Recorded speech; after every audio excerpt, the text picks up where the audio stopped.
থেকে লাগলো, কখন লাগলো এই জিনিসটা? সকাল থেকে লেগেছে, এখন ইঞ্জেকশন না হাসপাতালের ভিতরে তখন কি ওটি চলছিল, ভিতরে কেউ ছিল? সাত সকালে চন্দননগর মহকুমা হাসপাতালে অপারেশন থিয়েটারে আগুন। ঘটনায় ব্যাপক চাঞ্চল্য ছড়ায় হাসপাতাল চত্বরে। হাসপাতাল সূত্রে জানা যায়, বৃহস্পতিবার সকালে হঠাৎই চন্দননগর মহকুমা হাসপাতালের 2 নম্বর অপারেশন থিয়েটারের মধ্যে হঠাৎই আগুন ও ধোঁয়া দেখতে পান হাসপাতালে আসা রোগীর আত্মীয়রা। আগুনের তীব্রতা বেড়ে যাওয়ার কারণে 2 নম্বর অপারেশন থিয়েটারের ভেতরে বেশ কিছু যন্ত্রপাতি এবং আসবাবপত্র ক্ষতিগ্রস্ত হয়। হাসপাতালের সুপার প্রাথমিক তদন্তে জানায়, এসি মেশিন থেকে এই আগুনের সূত্রপাত হয়েছে বলে ধারণা করা হচ্ছে। সকালবেলা যখন অপারেশন শুরুর প্রস্তুতি নেওয়া হচ্ছিল, তখনই হঠাৎ করে আগুন ছড়িয়ে পড়ে, যার ফলে পুরো হাসপাতালে আতঙ্কের পরিবেশ সৃষ্টি হয়। অগ্নিকাণ্ডের পরপরই হাসপাতাল কর্মীরা দ্রুত এমার্জেন্সি ফায়ার এক্সটিংগুইশার ব্যবহার করে আগুন নিয়ন্ত্রণে আনতে সক্ষম হয়। পরে ফায়ার ব্রিগেড দ্রুত ঘটনাস্থলে পৌঁছে আগুন পুরোপুরি নিভিয়ে ফেলে। এই ঘটনায় অপারেশন থিয়েটারে ব্যাপক ক্ষতি হলেও কোনোরূপ প্রাণহানি বা গুরুতর আহত কেউ হয়নি বলে জানা যায়। আমি তো ছিলাম না তখন, আমি সকালে এসেছিলাম মর্নিং ডিউটি, তখন আমার ডিউটি ছিল। এসে কি দেখি? আমি তো আসিনি এখানে, আমার তো ওইদিকে দেখি। শুনেছেন তো যে আগুন লেগেছে এখানে? হ্যাঁ হ্যাঁ শুনেছি সেটা। এটা এই ওটিতে কি হতো, মোস্টলি কি অপারেশন হতো? সমস্ত রকম অপারেশনই হতো। গাইনি হয় এখানে? হ্যাঁ। এইটা তো যথেষ্ট ভয়ঙ্কর একটা কাণ্ড, যে এখানে অক্সিজেন থাকে, সব রকম যে কোনো কিছু একটা বড় মুহূর্তে হয়ে যেতে পারতো একটা দুর্ঘটনা। কি বলবেন, মানে কি থেকে লাগলো, কি মনে করছেন? আমি তো এগুলো কিছু বুঝতে পারবো না। এখানে পুরো অন্ধকার, কিছু দেখতে পাই না। কখন কিসে থেকে আগুনটা লাগলো? আগুনটা এই ভেতর থেকেই লেগেছে। কোনখানে অপারেশন? এই ঘরে অপারেশন থিয়েটার।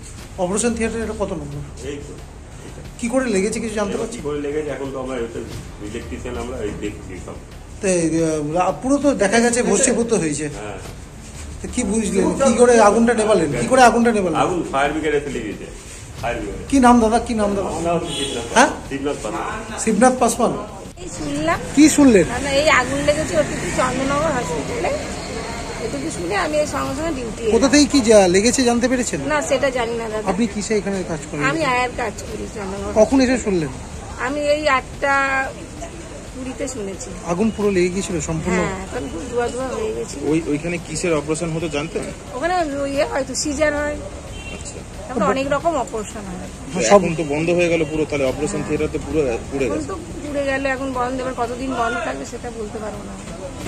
ঘটনাটা তো আমি শুনলাম, আমি সকালবেলায় অর্থর একটা ওটি ছিল, এসিটা চালানো হয়েছে, তারপরে খাটতলায় আওয়াজ আছে, এসিটা নষ্ট হয়েছে।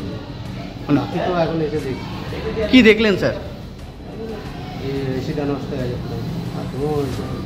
স্যার ওটি তো পুরো আগুন লেগে গেছিল, যেটা দেখা যাচ্ছে আর কি। এসিটা নয়, এসিটা নষ্ট হয়েছে, বাকি কোথাও কোনো কিছু তো পড়েনি। স্যার সেই সময় কি ওটি চলছিল? না ওটি শুরু হবে, মানে শুরু হবে। হ্যাঁ, মেশিনটা যেরকম স্টার্ট করে না, স্টার্ট করার সময় যেটা আমার সিস্টেম। ডাক্তার বা নার্স কেউ ছিল? ডাক্তারের সঙ্গে তো আমার দেখা হবে। কিন্তু এখানে শোনা যাচ্ছে অনেকেই কানাঘুষো করছেন যে সেই সময় ডাক্তার বা নার্স ভেতরে ছিলেন। আরে বাবা, ওটিটা শুরু হবে তো বেশ আশেপাশ দিয়ে তো ঘোরাফিরি করতে। ওটিটা শুরু হবে, মানে তখন শুরু হয়নি, পেশেন্ট রেডি হয়নি। একটা বড় সড়ো মানে দুর্ঘটনার হাত থেকে তো রক্ষা পাওয়া গেল মনে হচ্ছে। যা এখন এসি ছাড়া তো আমাদের ওটি চলা মুশকিল আছে।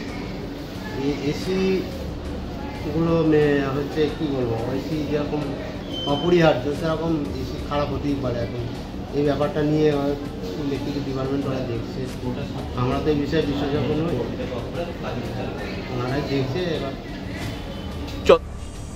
অদৃশ ব্যানার্জি রিপোর্ট, হুগলি টাইমস।